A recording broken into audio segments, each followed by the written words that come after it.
like to. So the first question, come on, is tell us from the very beginning when you arrived in Tel Aviv, what your experience was like. Sorry, can you use the microphone? Oh, that's good. It's not long enough. Hello, so to begin with, I just want Kamal to tell us what his experience was like when he landed in Tel Aviv in the airport. So, well, first of all, I'll start off by saying that I was in Palestine for 2 weeks, from the beginning of August to mid-August, and I was with a group called Laji, which works in refugee camps. So I was spent 2 weeks in Ida camp in the West Bank in Palestine. And so I went with a group of volunteers, all from over Scotland, Ireland, and England, all roughly my age to middle age, some a bit older. And I got on the plane from London. I arrived in Tel Aviv in Israel, and I managed to meet up with one of the volunteers who was on the flight, who was doing the same thing as me. And we got into the Israeli airport. We got to the border control, and the other volunteer, the girl who was a white girl, she walked straight through. And the moment I got to border control, they asked me what is my purpose for visiting here, to which I said tourism, because obviously I've been told by a lot of people that if I was to tell them I was going to visit Palestine and to help the situation out there, they would have deported me or not allowed me into the country. So I told them I was there for tourism. They asked me what's my father's name, what's my grandfather's name, and where was my father born. And my father was born in Pakistan. So the moment I said that to them, they told me, they headed me to a separate room in the airport, and they took my passport and boarding passes off me, which I didn't have. And in this room, I was kept whilst being questioned every so hours for a period of 8.5 hours. I arrived in the airport at 2 in the afternoon. I managed to leave the airport at midnight, or roughly around that time. And at first the questions were quite vague. They were asking me what is my purpose, how long I'm staying here, why I'm travelling alone, to which I answered them all, and I thought, after 3 or 4 hours maybe I'll be able to go and it would be alright. And eventually the questions got more intense, the questioning got more aggressive. They asked me if I'm a Muslim, which I'm not. They asked me if I celebrate any Islamic festivals, if I go to the mosque. The moment I stepped into the room, I was completely aware that it was unapologetic racism. Majority of the people in that room were my skin colour, black or brown skin colour, Muslim people, and every other volunteer that was going to the exact same as me had walked straight through border control, and it was only me who was kept there for 8.5 hours. They asked me about my political activity, if I'd attended any protests or demonstrations. They asked me why my Facebook profile wasn't active. They went through my phone, they took my phone off me. They went through all my text messages, all my private photos on my phone. And eventually they found out information on my text messages that I was going to go and volunteer. And after they found this information, they shouted at me in front of my face after I'd already been there for 7 hours at this point. They told me that if I wasn't going to give them a name or a number for the organisers of the volunteering, that they would come to the camp and drag me out of my room in front of everyone and humiliate me in front of all the other volunteers. And eventually, because I didn't have the information that they wanted on me, I had to call my mom in England and ask her if it was okay to send the number of the organiser of the volunteering, and that I could pass this information to them so that they would let me go. And after 8.5 hours, after keeping me there with no food, I finally was able to go. They told me I was free to go. I left the airport at midnight. No more bus shuttles were leaving the airport to go to Jerusalem. My Wi-Fi connection wasn't working to get an Uber, so I had to get in a taxi. And getting into this taxi, the taxi driver looked me up and down. he was making remarks on the phone to his friend while joking about me on the phone. And the moment I got into Jerusalem, even though it was about 1:30 in the morning, I was travelling by myself. It was pitch black and I'd never been to this part of the world. He tried to drop me anywhere in Jerusalem. And I demanded, look, I'm by myself, I've never been here before, please drop me to the hostel, the address for which I gave you already. And I had to argue with him to drop me to my hostel. Finally, I got to the hostel. Being in the hostel, I was at the bar. They were the last to serve me, even though there were a few of us at the bar. Walking in the streets of Jerusalem, other volunteers who were white would say to me, oh, did you see how hostile that couple was when they saw you crossing the street? I was at edge and I felt very uncomfortable in Jerusalem. And my whole experience of entering Palestine was one of a second-class citizen. I thought I had experienced racism before, but never before have I experienced being so powerless to such an unapologetic, open form of racism. So from the moment I got there, I was, I felt, the occupation, even within the airport. Thank you for that, Kamran. There's a lot to it, but we're very short of time. So once you arrived, and then the following morning you were being met to take you to the Ida camp. There's lots I know you can share with us. You were there for 2 weeks. Pick out two experiences that will highlight how oppressive it is, and maybe two positive experiences where we live with hope with the Palestinians. So on my first day of being in the refugee camp, they took us on a tour. They took us around the settlement. They took us around the camp, showed us the school and the different facilities. And within about 30 minutes of going on this tour, walking around the camp, we were abruptly told that we needed to hurry back to the centre due to the sound of gunshots. And we quickly ran back to the centre, walked up on top of the roof of the centre, and this was my first day inside Palestine. And immediately I saw Israeli troops shooting rubber bullets at 10-year-old kids right in front of my eyes. This is some stuff that I had read about. This is stuff that I had maybe watched on YouTube. But to be there in the first day and seeing this right in front of me after what I had already experienced at the airport was just, it woke me up a lot. I was very shocked. And within the second day, we were playing football.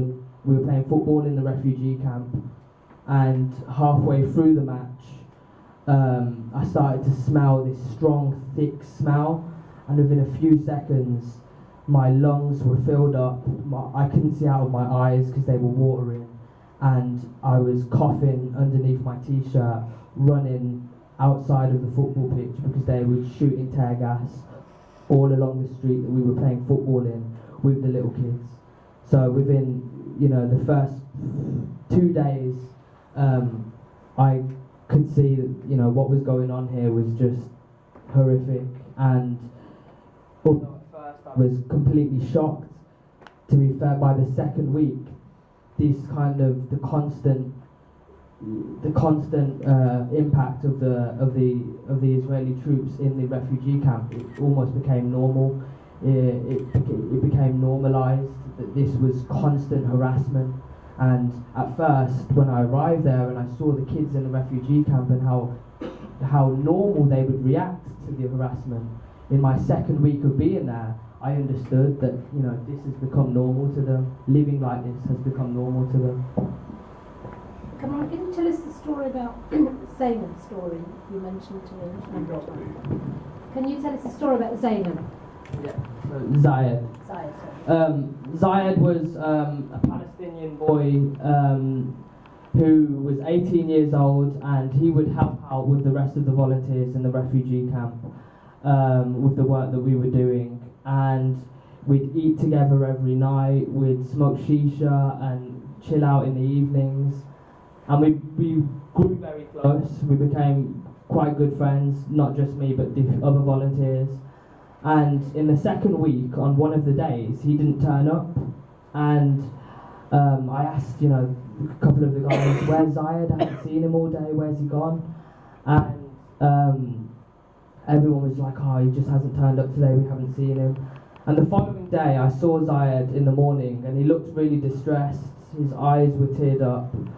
And I came over to him and I said, Zayed, I haven't seen you yesterday, where have you been? What have you been up to?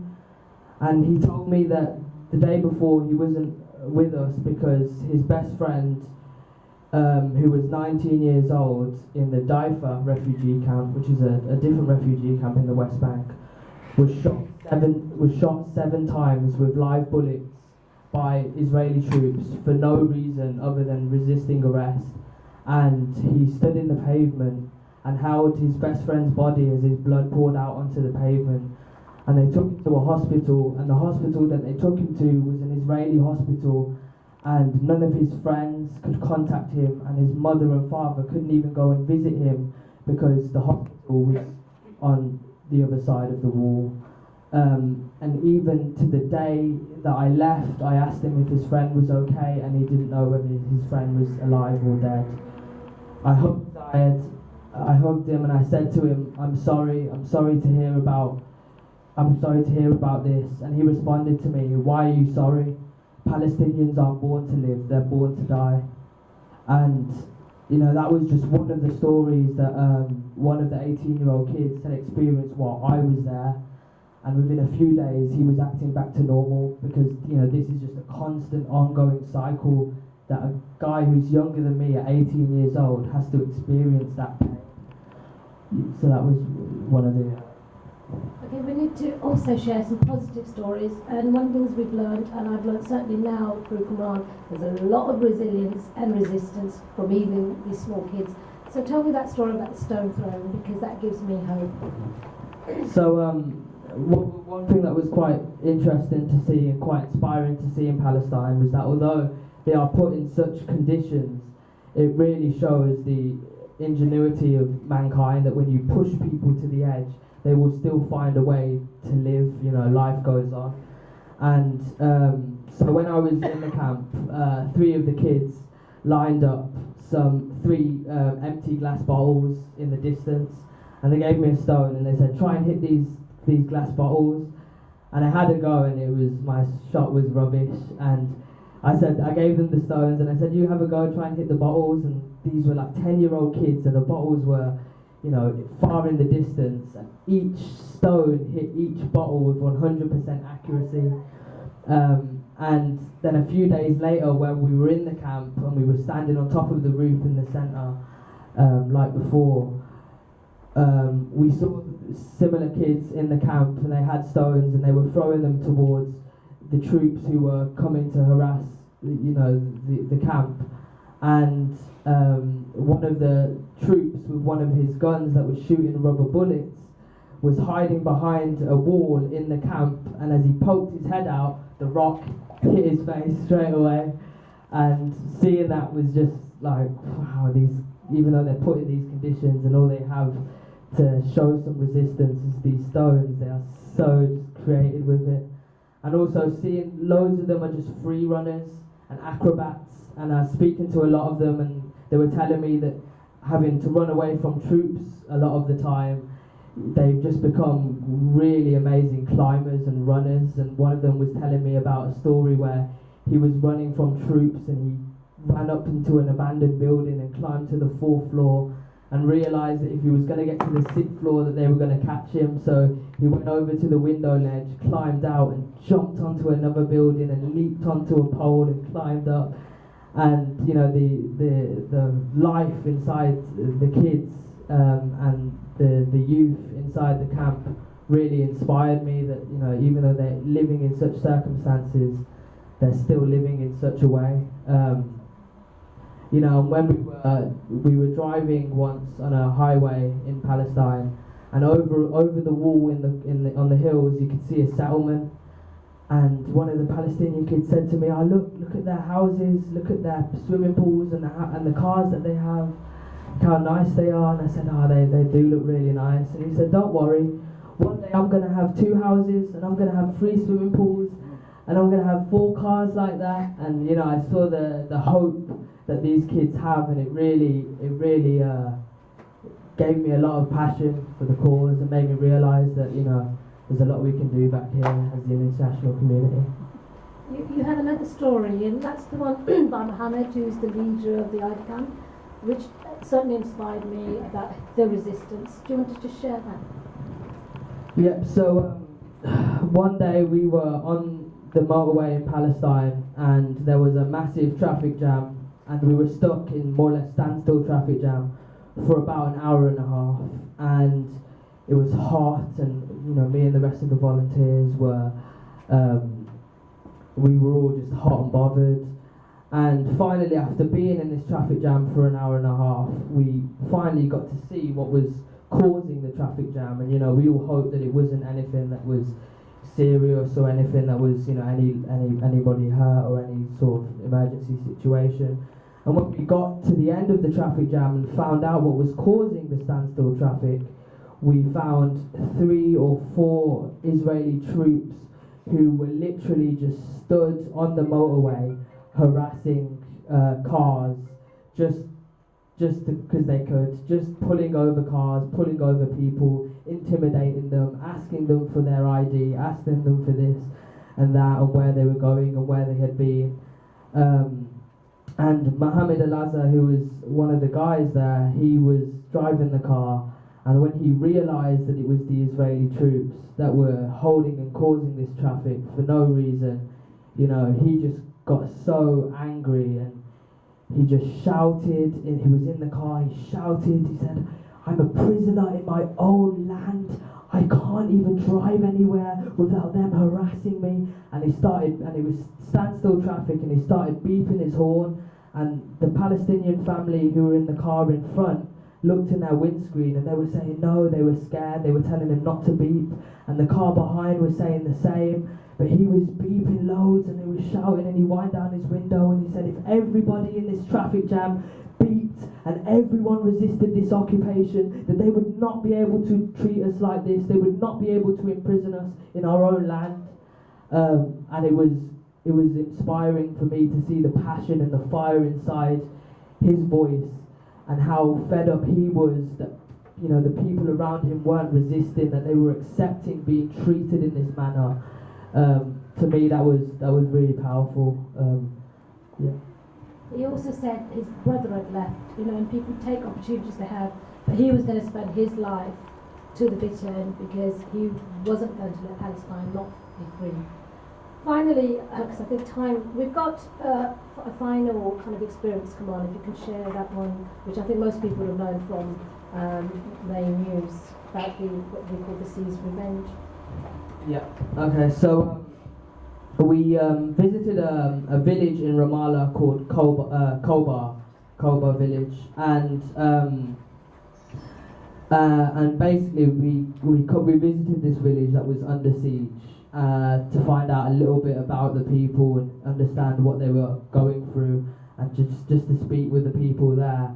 And what we found out is that basically there was a boy in this village who was maybe 18, 19, and he had been studying, you know, for the past couple years to be able to do a degree in Russia, because he wanted to, I think it was mechanical engineering, and he'd been studying for a few years in this village, so he could leave and go and get his degree in Russia. And he was a quiet kid, you know. I saw the books that he was studying out of, and half of them were like ripped apart, ruined books, but yet he was, you know, he really, really valued his education. And one day, after receiving all his qualifications and getting the grades that would allow him to study in abroad, he was delighted. He got the grades, and all he had to do was to ask, you know, the Israeli government for permission to study abroad. They sent him an email. They sent him a letter, sorry, that said that he was not being he would not be given permission to study abroad. And the reason for it was like he hadn't given them enough information about something. It was just a really, you know, ridiculous reason. but anyway, so this kid who had just, his dreams of studying abroad had just been shattered for virtually no reason, even though he worked hard for all these years to get the grades to study abroad outside of Palestine. They had just shattered his dreams like that. And around the same time, 3 Muslim Arab men were shot dead in Jerusalem by Israeli troops, and one of them guys who was killed was his friend. So at the same time that they told him he wouldn't be able to leave and study abroad outside of Palestine, he also found out that one of his friends was shot dead innocently on the streets in Jerusalem.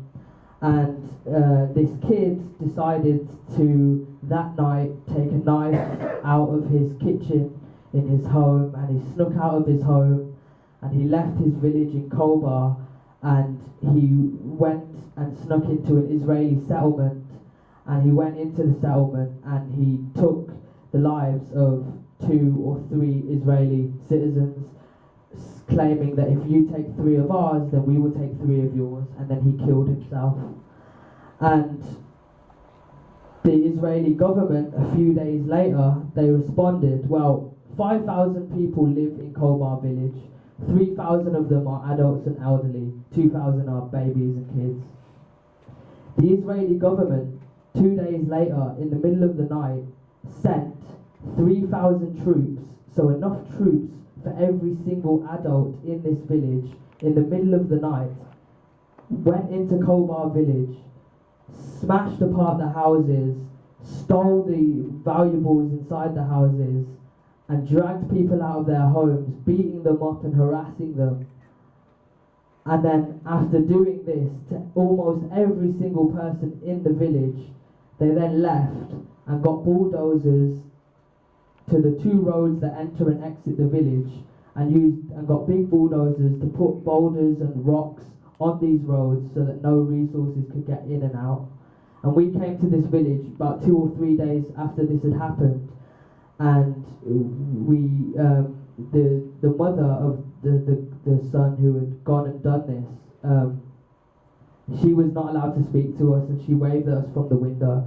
And we spoke to the brother the brother of the guy, and they said that this guy was a quiet kid.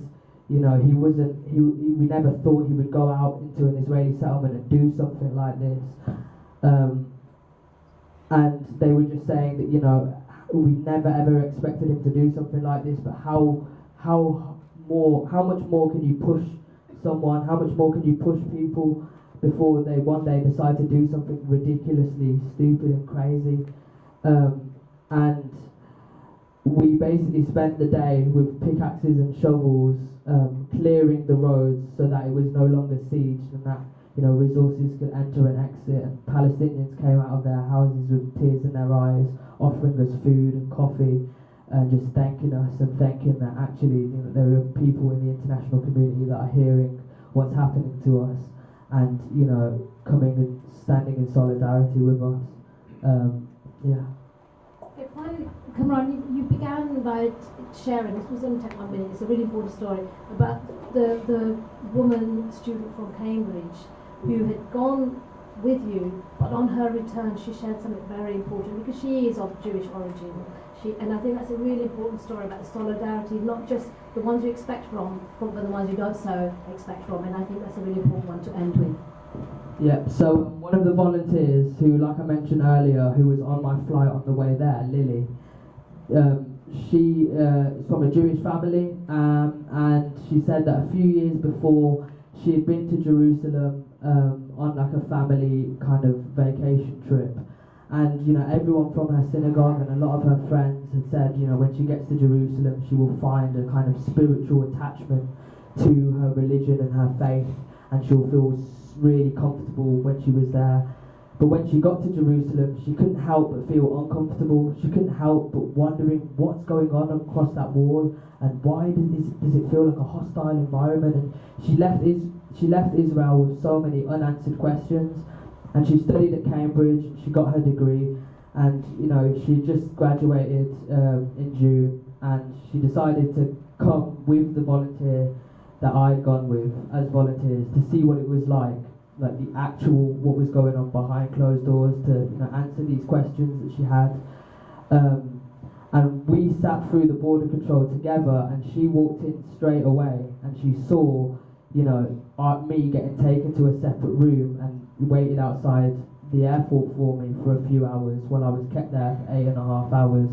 And she turned around to me after, and she said, I don't know why me and you were, in the border control queue together, but me being there and seeing myself as a white Jew from London being allowed in to Israel straight away through the border control, and seeing you being held back and put in interrogation for 8.5 hours immediately opened my eyes to what's going on here. And she said to her, seeing that made her acknowledge, what the deeper kind of the situation that's going on, and how important it is to look behind what's just in front of you, and to ask questions. And so that was. And she's looking to go back to London and share this with the rest of her, the Jewish community, but everyone that she's friends and family with, and share to them that actually it's not what we think it is, and we might go there on nice, lovely holidays, but really there is a lot of stuff going on, behind the walls of the occupation, and it needs to stop.